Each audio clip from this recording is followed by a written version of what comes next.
नमस्कार, ABP news पर हाजिर हूं मैं रोमाना इसार खान। तेलंगाना से खास पेशकश कौन बनेगा मुख्यमंत्री हम आपके लिए लेकर आए हैं और आपको बता दें जो 4 चुनावी राज्य हैं वहां पर अगर किसी एक राज्य में कांग्रेस की लाज बची है तो वो यही तेलंगाना है, जहां पर बीआरएस को सत्ता से बाहर कर आखिरकार कांग्रेस यहां की सत्ता में काबिज हुई। लेकिन बाकी 3 राज्य हिंदी हार्टलैंड के राज्य, जिसमें सबसे बड़ा राज्य मध्य प्रदेश, राजस्थान, छत्तीसगढ़, सब जगह कांग्रेस का सुपड़ा साफ हो गया है। अब इस वक्त सबसे बड़ी खबर आपको बताऊं मैं राजस्थान से आ रही है, जहां कांग्रेस सत्ता से बाहर हुई है। और इस वक्त की ब्रेकिंग न्यूज, राजस्थान जहां पर जीत बीजेपी को मिली है, बीजेपी की तरफ से शाम के वक्त अपने पर्यवेक्षकों की एक बैठक बुलाई गई है। इस वक्त की बड़ी खबर, ब्रेकिंग न्यूज हम आपको बता रहे हैं। राजस्थान में बीजेपी ने अपने पर्यवेक्षकों की बैठक बुलाई है और ये जो बैठक बीजेपी की तरफ से बुलाई गई है, इसमें बीजेपी राजस्थान के जो प्रदेश अध्यक्ष हैं सीपी जोशी वो शिरकत करेंगे।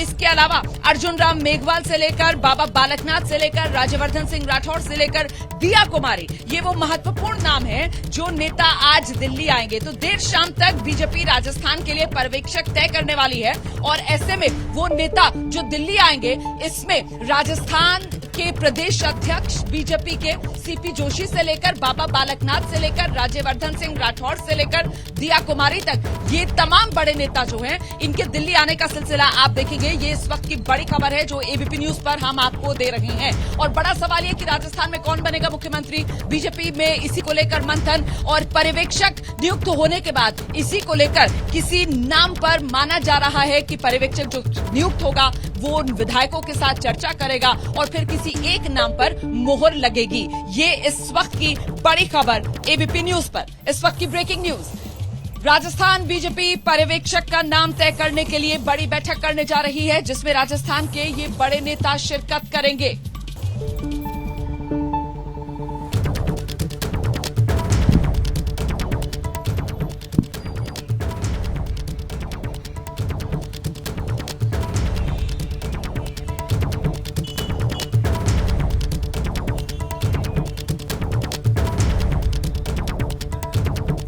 और इस बीच आपको अगली बड़ी खबर बता देते हैं हम। राजस्थान से बड़ी खबर आ रही है। जिस तरीके से राजस्थान में कांग्रेस को हार मिली है, उसके बाद राजस्थान कांग्रेस में कलह, राजस्थान कांग्रेस में कलह की जो वजह बने हैं वो खुद मुख्यमंत्री राजस्थान के अशोक गहलोत, उन्हीं के ओएसडी लोकेश शर्मा, वो एक के बाद इस तरीके के खुलासे किए जा रहे हैं, जिसके बाद घेराबंदी खुद कांग्रेस नेताओं की और अशोक गहलोत की हो रही है। और किस रूप में हो रही है, अब जरा सिलसिलेवार तरीके से आपको ये बताते हैं। लोकेश शर्मा जो अशोक गहलोत पूर्व मुख्यमंत्री राजस्थान के, उनके ओएसडी रहे, वो ये कह रहे हैं कि हमें तो पहले से ही अंदेशा था कि हारने वाले हैं। वो ये कह रहे हैं कि अशोक गहलोत जो है वो चापलूसों में घिर गए थे। उनका ये कहना है कि हार नजर आ रही थी, लेकिन क्योंकि अशोक गहलोत चापलूसों से घिरे हुए थे, इस वजह से अशोक गहलोत इस हार को देख नहीं पा रहे थे। हमारे साथ में राजस्थान के सीएम अशोक गहलोत के ओएसडी लोकेश शर्मा, और अहम बात यह है कि यहाँ का जो सेंट्रल वॉर रूम है उसके को चेयरमैन भी हैं, वो हमारे साथ मौजूद हैं। उनकी प्रतिक्रिया बहुत ही अहम हो जाती है इन हालातों में। लोकेश भाई, आपसे मेरा पहला सवाल, ये जो हार हुई है इसकी कोई वजह सबसे बड़ी क्या है और क्या आपको कुछ पहले से अनुमान था कि इस डायरेक्शन में चीजें जा रही हैं? देखिए, वैसे तो जनता जो मत देती है, जनता का अपना एक खुद का कहते हैं ना कि सोच होता है कि हमें किस डायरेक्शन में जाना है। लेकिन जहाँ तक हार की बात है, मुझे अंदेशा पहले से था और लगभग 5-6 महीने पहले मैंने मुख्यमंत्री जी को अपनी एक रिपोर्ट सौंप दी थी। उसमें ये बताया था कि हमारे जो सिटिंग विधायक हैं उनके खिलाफ एंटी इनकम्बेंसी का माहौल है। हालांकि लोगों ने नहीं माना इस बात को कि एंटी इनकम्बेंसी नहीं है। मुझे कहना तो नहीं चाहिए, लेकिन कहीं ना कहीं मुख्यमंत्री जी की हठधर्मिता रही कि उन्होंने ये कहते हुए कि इन लोगों ने मेरी सरकार बचाने में सहयोग किया है। अब जब स्पष्ट रूप से सारे सर्वे, हमारी रिपोर्ट्स जब ये कह रही थी कि जो सिटिंग विधायक हैं उनके खिलाफ एंटी इनकम्बेंसी है। देखिए, पूरे प्रदेश भर में मुख्यमंत्री अशोक गहलोत की जो कार्य योजनाएं रही हैं, उनका जो काम रहा है, उसके प्रति नाराजगी नहीं, मुख्यमंत्री जी के खिलाफ कोई पॉइंट नहीं। लेकिन कि विधायकों के खिलाफ, विधायक जो थे, आप देखिए किस तरीके से हारे हैं, कितनी बड़ी बड़ी हार हुई है। आप मंत्रियों को देखिए, 30 मंत्री में से कितने मंत्री जीते हैं और हार भी ऐसी, कहीं 15,000, 20,000, 25,000। मैं और ले लूं जो कि बहुत ही महत्वपूर्ण रहा, लाल डायरी का। धर्मेंद्र राठौड़ की जो लिखी लाल डायरी की बात कही जा रही है और हमने भी वो खबर दिखाई थी, उसमें ये जिक्र था कि लोकेश शर्मा ने कहा कि इस बात को लेकर के कहा जो आप अभी जिक्र कर रहे हैं कि सीएम से मिलना मुश्किल है, और एक संवाद भी हुआ आपका शशिकांत शर्मा को लेकर के, और धर्मेंद्र राठौड़ ने उसको लिखा भी, जरा वो बताइएगा क्या मसला क्या था वो? देखिए, उसमें क्या लिखा हुआ है क्या नहीं, इसके बारे में तो धर्मेंद्र राठौड़ जी ज़्यादा बेहतर बता पाएंगे। लेकिन हाँ, ये ज़रूर है कि मैं उस वक्त से लगातार साथ हूँ जब विपक्ष में थे। 2013 में हमारी सरकार चली गई थी, उसके बाद मुख्यमंत्री जी का डिजिटल, सोशल मीडिया और मीडिया का सारा जो कहते हैं कि सिस्टम मैंने हैंडल किया। उनके डिजिटल प्लेटफॉर्म्स तक मैंने क्रिएट किए, फेसबुक, ट्विटर, वो सारे तमाम प्लेटफॉर्म्स मेरे क्रिएट किए हुए हैं। लेकिन जब सरकार बन गई, हम सब ने बड़ी मेहनत की, सभी लोगों ने जी जान लगा के काम किया, पूरे संगठन ने काम किया, कांग्रेस कार्यकर्ता ने काम किया, सरकार बन गई। उसके बाद कहते हैं ना कि सरकार बनने के बाद जो मुखिया होता है प्रदेश का, उसकी जिम्मेदारी बनती है कि अपने आसपास उन लोगों को रखें जो सच बताने वाले हों। पर धीरे धीरे भीड़ उन लोगों की हो गई जो सिर्फ चापलूसी करना जानते थे, और चापलूसी के बलबूते ही उन्होंने ऐसे लोगों को मुख्यमंत्री जी से दूर करने का प्रयास किया जो हमेशा सच बोलते थे। और शायद उन्हीं में से एक मैं भी हूँ कि जब मैंने सच बात बताने का प्रयास किया कि ऐसी स्थितियाँ हो रही हैं, तो शायद मेरी बात सुनी नहीं गई। और वही मेरी एक भावना थी, मैंने उसके बारे में बात की थी धर्मेंद्र राठौड़ जी से कि ऐसा ऐसा हो रहा है। अब मुझे नहीं पता कि वो उन्होंने डायरी में लिखा था, नहीं लिखा था, और कहाँ से आया क्या। आई है कि ये जो उसमें लिखा हुआ है, आपने धर्मेंद्र राठौड़ से बात हुई थी, ये तो आप मान रहे हैं ना कि आपने उनको बताया था कि मुख्यमंत्री जी उन लोगों से घिर गए हैं जो चापलूसी करते हैं, जो सही रास्ता नहीं बता रहे हैं, ये तो हुआ था? देखिए, कहते हैं ना कि जब मित्र होते हैं, मित्रों से सामान्यतः हम बात करती हैं और अपनी भावना जो भी होती है उसको व्यक्त भी करते हैं। तो मैं मिला था और इस बारे में मेरी बात तो हुई थी उनसे। अब ये कहाँ लिखा, किस दिन लिखा, ये तो वही बता पाएंगे। मैंने तो यही कहा कि उनके सराउंडिंग्स में इस तरह के लोग आ गए जो ये चाहते थे कि भाई सच उन तक ना पहुंचे, और उसका खामियाजा आज राजस्थान प्रदेश भुगत रहा है। तो आपने अशोक गहलोत के ओएसडी लोकेश शर्मा के ये आरोप तो सुन लिए जो वो सीधे सीधे अशोक गहलोत पर लगा रहे हैं, लेकिन अब इन आरोपों पर कांग्रेस की तरफ से प्रतिक्रिया सामने निकल कर आ रही है, और कांग्रेस में जो अशोक गहलोत के करीबी नेता हैं वो खुलकर सामने आ रहे हैं और वो लोकेश शर्मा पर वार कर रहे हैं। कह रहे हैं असली चापलूस तो खुद लोकेश शर्मा। अशोक गहलोत के करीबी माने जाने वाले नेता महेश जोशी, उन्हीं के साथ एबीपी न्यूज की खास बातचीत जिसमें वो सीधे सीधे आड़े हाथों लेते हुए नजर आ रहे हैं ओएसडी लोकेश शर्मा को, वो सुनिए। मुख्यमंत्री गहलोत के ओएसडी लोकेश शर्मा, उन्होंने बहुत सारी बातें कही हैं एबीपी न्यूज़ को इंटरव्यू में। उन्होंने कहा कि मुख्यमंत्री चापलूसों से घिर गए। उन्होंने ये भी कहा कि मुख्यमंत्री जो है हठधर्मिता थी कि सिटिंग जिनके एंटी इनकम्बेंसी से उनके खिलाफ उनको टिकट दे दिया। तमाम सारी बातें उन्होंने कही हैं। देखिए, कल मैंने भी उनका जो उन्होंने ट्विटर पे जो लिखा था या फेसबुक पे लिखा था वो मैंने पढ़ा। सच्चाई है, मुझे विश्वास नहीं हुआ। कोई भी व्यक्ति जो आज भी ओएसडी बना हुआ है मुख्यमंत्री का, वो चुनाव परिणाम प्रतिकूल आने के तुरंत बाद में कैसे इस तरीके की हरकतें कर सकता है। उनकी अगर कोई नाराजगी थी, 25 सितंबर के वो प्रायोजित बता रहे हैं, 25 सितंबर की घटना में मेरी भी भूमिका थी। मैं ईमानदारी से कह सकता हूँ, मेरे को अशोक गहलोत जी ने एक बार भी ये नहीं कहा कि भाई 25 सितंबर के क्या जो कुछ हुआ वैसा कुछ होना चाहिए। बल्कि उन्होंने जो कुछ कहा, जब हम उनसे एक डेलीगेशन ग्रुप में 4 लोग हम मिलने गए, तो अशोक गहलोत जी ने कहा भाई ये नहीं होना चाहिए। अशोक गहलोत जी ने किसी तरीके का कोई इस तरीके के प्रायोजित कार्यक्रम नहीं था अशोक गहलोत जी का। पर ओएसडी का कहना, महेश जी, ओएसडी जो इतने करीब रहे, उनका ये कहना मायने नहीं रखता कि वो चापलूसों से घिर गए, वो कांग्रेस का नुकसान करना चाहते हैं, अपनी ही हमेशा सोचिए, किसी और की नहीं सोचिए। लोकेश जी अगर अपने आप को सच्चा कांग्रेसी मानते हैं तो जिस दिन उनको ओएसडी बनाया था उस दिन उनको ये कहना चाहिए था कि साहब मैं बिना ओएसडी बने ये काम कर लूँगा, मेरी इच्छा राजनीति करने की है, मैं टिकट चाहता हूँ लेकिन मैं कुछ काम करके दिखाना चाहता हूँ। ये तो उन्होंने कहा नहीं। जिस दिन ओएसडी बनाया तुरंत बन गए। आज भी ओएसडी हैं। किन चापलूसों से घिरे हुए थे मुख्यमंत्री जी? अशोक गहलोत जी मुख्यमंत्री रहे, किन चापलूसों से घिरे? उनमें लोकेश शर्मा खुद नहीं है जिनसे वो घिरे हुए थे? और उनको अगर कोई शिकायत भी थी लोकेश को, तो उनको 25 सितंबर के बारे में अगर उनको लगता था कि अशोक गहलोत जी ने गलत किया या करवाया, उसे तो टाइम छोड़ देते, तब भी वो अपने आप को कांग्रेसी मान रहे थे। वो आज तक भी बाहर नहीं आए हैं। दूसरों को चापलूस करना बहुत आसान है, मैं ये कहना चाहता हूँ लोकेश शर्मा को संयम रखना चाहिए, धैर्य रखना चाहिए। वो निश्चित रूप से मेहनती कार्यकर्ता है। क्या हो सकती है उनकी इस जो अचानक ये बातें कही है, क्या किसी का हाथ है उनके ऊपर, आपको क्या लगता है? मैं नहीं जानता, लेकिन मुझे लगता है कि टिकट नहीं मिलने की उनकी जो पीड़ा है या स्विच ओवर करने का अगर कोई उनके मन में भाव है तो मैं नहीं कह सकता। बाकी किसी भी व्यक्ति को इतने जल्दी रंग नहीं बदलना चाहिए। इससे अशोक गहलोत का नुकसान नहीं होगा? ओएसडी इस तरह की बातें रख रहे हैं जो उनके साथ काम किए हैं, तो अशोक गहलोत की छवि पर ये क्या आंच नहीं आएगी इससे? कोशिश तो यही है शायद लोकेश जी की, लेकिन फिर भी मेरा ये मानना है अशोक गहलोत जी का जो पूरा जीवन है, कि मैं बहुत नज़दीक से उनके जीवन को मैंने देखा है। मैं 1974 से 73 से उनको जानता हूँ। जो कुछ है वो सामने है, उनके छिपा हुआ एजेंडा कुछ नहीं। तो महेश जोशी हैं हमारे साथ और सीधी सी बात कह रहे हैं कि लोकेश शर्मा की टाइमिंग पर सवाल उठा रहे हैं और ये भी कह रहे हैं कि अभी भी ओएसडी हैं और इस तरह की बातें कर रहे हैं। और एक बड़ी बात ये भी कही है कि अगर ऐसा ही कहना था तो ओएसडी का पद लिए हुए बगैर क्यों नहीं वो काम कर सकते थे, और अशोक गहलोत में पूरी आस्था व्यक्त कर रहे हैं। कैमरा राजेश के साथ अभिषेक उपाध्याय, एबीपी न्यूज, जयपुर। और आइए हम सीधे अब आपको लेकर चलते हैं। हमारे साथ हमारे सहयोगी अभिषेक उपाध्याय इस वक्त हमारे साथ जुड़ रहे हैं और उन्हीं से जरा समझते हैं। अभिषेक, क्या माना जाए? वो कहते हैं ना कि जब हार होती है तो कोई भी उस हार में भागीदारी नहीं बनना चाहता। इसी वजह से ओएसडी के इस तरीके के बयान और कांग्रेस के बाकी नेता जो अशोक गहलोत के करीबी हैं उनकी तरफ से ओएसडी पर पलटवार, ये कुल मिलाकर कांग्रेस की कलह है जो हार के बाद खुलकर सामने आ रही है। अभिषेक,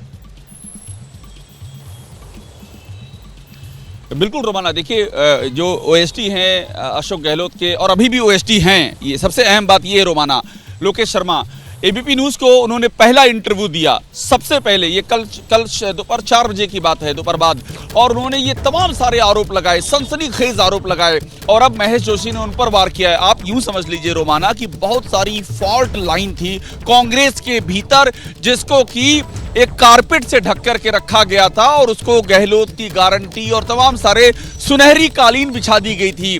अब जब हार हुई है तो वो कालीन हट गई है और वो दरारें साफ दिखाई पड़ रही हैं। और ये फॉल्ट लाइन रोमाना अभी तो ओएसडी और अशोक गहलोत के बीच आई है।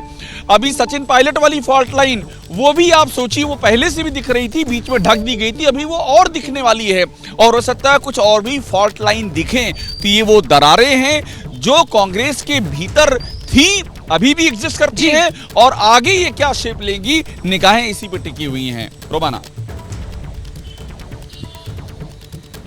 बड़ी बात आप कह रहे हैं। देखिए, कुल मिलाकर जिस तरीके से कांग्रेस को हार मिली है उसके बाद कांग्रेस की ये कलह जो है वो खुलकर सामने आ गई है। पहले तो ये मामला सचिन पायलट वर्सेस अशोक गहलोत तक ही सीमित था, लेकिन अब खुद वो लोग जो कभी अशोक गहलोत के बेहद करीबी रहे हैं वही अशोक गहलोत को कटघरे में खड़ा करते हुए नजर आ रहे हैं। और इसमें सबसे आगे अगर किसी का नाम है तो वो ओएसडी लोकेश शर्मा का नाम है। और जिक्र यहां पर अभिषेक उपाध्याय वो लाल डायरी का भी किया जा रहा है और उसके जरिए भी अशोक गहलोत की घेराबंदी। लाल डायरी पर रोमाना ये पहली मुहर है, आप इसे यूं भी कह सकती हैं। देखिए, लाल डायरी में एबीपी न्यूज ने ही खुलासा किया था रोमाना, और आप ही उस समय एंकरिंग कर रही थी, जिसमें ये बात सामने आई थी कि लाल डायरी का वो पन्ना जिसमें कि लोकेश शर्मा का जिक्र था, लिखा हुआ था कि लोकेश शर्मा ने अपना दर्द बयां किया है कि मुख्यमंत्री चापलूसों से घिर गए हैं, मुख्यमंत्री शशिकांत शर्मा जो दूसरा ओएसडी है उसके चंगुल में पूरी तरह से हैं और वो अपने काम के लोगों को दूर कर रहे हैं। हमने ये बात पूछी लोकेश शर्मा से कल कि क्या ये बातें जो लाल डायरी में लिखी हुई हैं क्या ये सच हैं, तो उन्होंने इसकी तस्दीक की कि हाँ, मैंने धर्मेंद्र राठौड़ से इस बात का जिक्र किया था और धर्मेंद्र राठौड़ ही लाल डायरी को लिखने वाले हैं जो अभी तक बातें सामने आ रही हैं। और धर्मेंद्र राठौड़ ने खुद भी कहा है कि हाँ, उनके पास से 3 डायरी मिली जिनमें कि वो चीजें लिखते थे। तो इन्होंने ऑफिशियली ये माना लोकेश शर्मा ने कि हाँ, मैंने वो बातें धर्मेंद्र राठौड़ को बताई थी रोमाना, जो कि उस लाल डायरी में लिखी हुई है। तो आप यूं समझिए कि लाल डायरी का ये पहला कंफर्मेशन भी था, इसलिए और ज्यादा महत्वपूर्ण हो जाती है बात। जी इस वक्त एक और बड़ी खबर आ रही है। जिस तरीके की हार राजस्थान में कांग्रेस को मिली है, दरअसल कांग्रेस इस हार को पचा नहीं पा रही है। और ये मैं क्यों कह रही हूं, क्योंकि एक तरफ तो ये कलह की बातें, ये निशाना जो अशोक गहलोत पर साधा जा रहा है, और वहीं दूसरी तरफ अब कांग्रेस के कुछ नेता जो हैं वो वोटर्स को ही निशाने पर ले रहे हैं। और इसमें नाम सामने आ रहा है प्रताप सिंह खाचरियावास का। राजस्थान के पूर्व मंत्री प्रताप सिंह खाचरियावास कांग्रेस की हार का ठीकरा वोटर्स पर फोड़ते हुए नजर आ रहे हैं। वो जिस तरीके का बयान दे रहे हैं उससे निशाने पर वो वोटर्स को ले रहे हैं। उनकी तरफ से कहा जा रहा है कि वोटर्स जो हैं उन्होंने विश्वासघात किया है। राजस्थान में धर्म के नाम पर वोट पड़ गए, ये कहना है प्रताप सिंह खाचरियावास का। आपको ध्यान होगा किस तरीके से चुनाव में पहले भी ये बयान अशोक गहलोत की तरफ से आया था। अशोक गहलोत की तरफ से कहा गया था कि देखिए, अगर हिंदुत्व का कार्ड चल गया तो फिर हमारी जीत मुश्किल है, फिर बीजेपी जीत जाएगी। और अब कमोबेश उसी तर्ज पर प्रताप सिंह खाचरियावास का ये बयान, जिसमें वो ये कह रहे हैं कि साहब वोटर्स ने विश्वासघात कर दिया, जिसमें प्रताप सिंह खाचरियावास कह रहे हैं कि राजस्थान में जो हिंदुत्व का कार्ड है वो चल गया। इतना ही नहीं, उन्होंने अशोक गहलोत के ओएसडी लोकेश शर्मा के बयान पर भी पलटवार किया है और कहा कि लोकेश शर्मा पाप कर रहे हैं। सुनिए। आपको क्या लगता है, आपने मेहनत की, आप तमाम जगहों पर गए और आपके लोग बता रहे हैं 5 साल आप बहुत सक्रिय रहे, ये वजह क्या थी? एंटी इनकम्बेंसी थी, इसका खामियाजा भुगतना पड़ा आपको, या कोई और वजह? कुछ भी मान लीजिए आप, लेकिन एक बात मानकर चलना, जब वोटर विश्वास के साथ, वोटर खुद ही आपके विश्वास पे खरा नहीं उतरे और वोटर विश्वास दे के विश्वासघात कर दे, तो आप बताओ क्या करें? वोटर पे तो आपको भरोसा करना ही पड़ता है। वोटरों ने विश्वासघात किया, इसलिए हुआ ये कि वोटर को मैंने समझाया था कि ये जो सनातन संघ के लोग जो चला रहे हैं कि सनातन धर्म को वोट दो, कांग्रेस को वोट मत दो, ये 25 तारीख तक है, 25 के बाद गायब हो जाएगा। वोटर ने एक ने भी मुझे मना नहीं किया, सम्मान दिया, क्योंकि राजस्थान का वो विधानसभा क्षेत्र है जो सर्वश्रेष्ठ काम जहाँ पर हुआ। आप बताइए, जहाँ पर हाई टेंशन लाइन जहाँ हट रही है वहाँ पर भी यदि आपको वोट नहीं मिल रहा है, तो इसका मतलब ये हुआ कि आप जो सारा माहौल बना, उस माहौल में वोटर ने काम को सम्मान नहीं दिया, विकास को नहीं दिया। और धर्म का जो सबसे ज्यादा यहाँ पे देखिए 8 सीटें सिटी में, पिछली बार हम 5 जीते थे और 5 जब जीते तब 2 माइनॉरिटीज की सीट जीते थे, 3 हम हिंदू सीट जीते थे। इस बार हम सिर्फ 2 माइनॉरिटी की सीट जीते। इन्होंने एक यहाँ पर इकबाल नाम के लड़के की हत्या हो गई थी, तो उसके बाद राजस्थान की सरकार ने उसको 50 लाख रुपए का मुआवजा दे दिया, क्योंकि हंगामा हुआ था। जब कन्हैया लाल की हत्या हुई थी उदयपुर में, तब मैंने भी कहा था कि जिन्होंने हत्या की उनको ठोक के मार दो। मैं भी बड़ा गुस्से में था, मैं खुद आपने ये बात कही थी उस तो उस वक्त सनातन की तारीफें भी करते, मैं तो खुद सनातन ही हूँ, सब जानते हैं। सनातन का कार्ड आपके खिलाफ कैसे गया, समझ ना आपको ये इसलिए गया कि चलो ये तो वोटर को तय करना था। वोटर नाम प्रताप सिंह का ले रहा है और वोट किसी और को दे रहा है जिसको जानता भी नहीं है, तो अब इसके बाद तो कुछ बचता नहीं दुनिया में। अब ये हालत हो गई कि कन्हैया लाल को 2 करोड़ रुपए दिए थे कांग्रेस की सरकार ने, बीजेपी ने प्रचारित किया, उसको 5 लाख दिए, इसको 50 लाख दिए। और ये मुझे लग रहा था, लेकिन मैंने कहा इतना नहीं चलेगा और लोगों के समझ में आएगा। अब आप बताइए, जब वोटर ही वोट नहीं दें तो उसमें क्या तो समर्थक करे। मैं खुद घूमा, वोटर खुद बुला रहा है, स्वागत कर रहा है, एक एक वोट प्रताप सिंह को जाएगा और लास्ट में पूरा वोट ही हिंदू मुसलमान पर डाइवर्ट हो जाए। लोकेश शर्मा जो ओएसडी हैं सीएम गहलोत के, उन्होंने ये कह दिया है कि सीएम चापलूसों से घिरे रहे और उन पहले सिटिंग इनकम्बेंसी एंटी इनकम्बेंसी थी और वो पार्टी से अपने आप को ऊपर रखते हैं। इस तरह के बड़े गंभीर आरोप, इस तरह की बातें अब सामने आ रही नहीं लगाने चाहिए। ओएसडी से मैं जो मिस्टर लोकेश शर्मा, उनसे कहूँगा कि चुनाव हारने के बाद मुख्यमंत्री के लिए इस तरह की बात करना बिल्कुल पाप है। कांग्रेस पार्टी चुनाव हार गई, पूरा परिवार हार गया। ऐसे में जो लोग जीत कर आए 70 लोग, वो विधानसभा में लड़ेंगे, जो हार गए कार्यकर्ता हम जैसे वो बाहर लड़ेंगे। हमारी जिम्मेदारी बनती है, जनता ने जो मैंडेट दिया उसको स्वीकार करें। जनता ने कहा कि भाई आप रोड पे रहिए तो रोड पे रहो। आपने बड़ी विनम्रता से कहा कि जनता जो मैंडेट किया आपसे स्वीकार करे। एक बात मुझे और बता दीजिएगा, इस सचिन पायलट का भी कुछ इशू का इसमें रहा क्या? इस पूरे नतीजे में सचिन पायलट की जो नाराजगी की लगातार खबरें आती रही कि गुर्जर वोट जो हैं वो शायद कांग्रेस को नहीं मिल रहे, ऐसी बातें आती। ऐसा नहीं है। सचिन पायलट की नाराजगी इसलिए नहीं दिखाई देती क्योंकि पूर्वी राजस्थान में आपको अच्छी सीटें मिली है। पूरे राजस्थान में जहाँ भी सचिन पायलट का प्रभाव था वहाँ सब जगह कांग्रेस को सीटें मिली है। तो सचिन पायलट ने भी जोर लगाया, अशोक गहलोत जी ने भी जोर लगाया, पूरी कांग्रेस पार्टी ने अपने मुद्दों पर बात कही और हमारे को वोट मिला सब जगह। 70 सीटें तो कांग्रेस को मिली है। हम जैसे लोग जो हार गए सिटीज में वहाँ वर्टिकल डिवीजन हुआ, आपने पॉलराइज किया वोट को हिंदू मुसलमान के नाम पर। अब वो और बता दीजिए आप कि इसके बाद की कांग्रेस का भविष्य, कुछ आत्मचिंतन की जरूरत है क्या? कुछ आपको लगता है कुछ चीजों पर कांग्रेस को भी अब ध्यान देना होगा? कुछ कमियां रह गई क्या जिन पे ध्यान देना होगा? नहीं, कांग्रेस में क्या कमी रह गई? आप बताओ। कांग्रेस ने बहुत अच्छा चुनाव लड़ा, बहुत अच्छी योजनाएं हम लेकर आए, हमने बहुत अच्छा काम किया। अब उस काम के आधार पर वोट जिस दिन देश में मिलेगा, कांग्रेस बीजेपी से ऊपर उठकर डेवलपमेंट के आधार पर, काम के आधार पर, जब वोटर ये पूछेगा कि आप मेरे लिए क्या करेंगे, आप मेरी गली मोहल्ले के लिए क्या करेंगे, मेरे परिवार के लिए क्या करेंगे, मेरी स्टेट के लिए, मेरे शहर के लिए क्या करेंगे, उस दिन वोट ईमानदारी से पड़ेगा। अब जो कांग्रेस का आगे का भविष्य है वो अशोक गहलोत जी की कांग्रेस रहेगी, सचिन पायलट जी की कांग्रेस रहेगी, क्या आपको देखते हैं? अब आपके नेता यहाँ जिनके कंधे पर जिम्मेदारी होगी वो कौन? ये राहुल गांधी और खड़गे साहब की कांग्रेस रहेगी, और सब राहुल गांधी और खड़गे साहब के नेतृत्व में काम करते हैं, और ये दोनों लीडर हैं, अशोक गहलोत जी, सचिन पायलट जी। अब आगे क्या होगा, अभी तो विपक्ष में सब मिलकर जनता की भावनाओं के अनुसार काम करेंगे। बहुत शुक्रिया हमसे बात करने के लिए। प्रताप सिंह खचरियावास जी हैं, बड़ी विनम्रता के साथ इस मैंडेट को स्वीकार कर रहे हैं और क्लियर कह रहे हैं कि ये काम के आधार पर वोट नहीं पड़े हैं। अगर काम के आधार पर वोट पड़ता तो यही जीतते। कैमरा राजेश के साथ अभिषेक उपाध्याय, एबीपी न्यूज, जयपुर। इसी बीच बड़ी खबर मिल रही है हैदराबाद में कांग्रेस विधायक दल की बैठक की खबर, जहां कांग्रेस पर्यवेक्षक नए एमएलए मौजूद हैं और ये बैठक जो पहले से प्रपोज थी, तय समय पर बैठक में विधायक दल का नेता चुना जाएगा। ये इस वक्त बड़ी खबर मिल रही है। तेलंगाना में कांग्रेस की जीत के बाद नाम तय करके शीर्ष नेतृत्व को भेजा जाएगा। पर्यवेक्षक, जीते हुए विधायक की सभी मौजूद हैं इस बैठक में। अब शीर्ष नेतृत्व सीएम पद पर नाम पर मुहर लगाएगा, नाम फाइनल होगा। मुख्यमंत्री कौन बनेगा तेलंगाना में कांग्रेस की ओर से, इसे लेकर के एक बड़ी बैठक की खबर। हैदराबाद में कांग्रेस विधायक दल की यह बैठक है। पर्यवेक्षक मौजूद हैं, नए एमएलए मौजूद हैं, और यहां से ये खबर निकल करके आ रही है कि नाम पर मुहर लग सकती है जब ये नाम चुन करके भेजा जाएगा आलाकमान को, और वहां से मुहर लगने के बाद साफ हो जाएगा कौन बनेगा मुख्यमंत्री तेलंगाना में।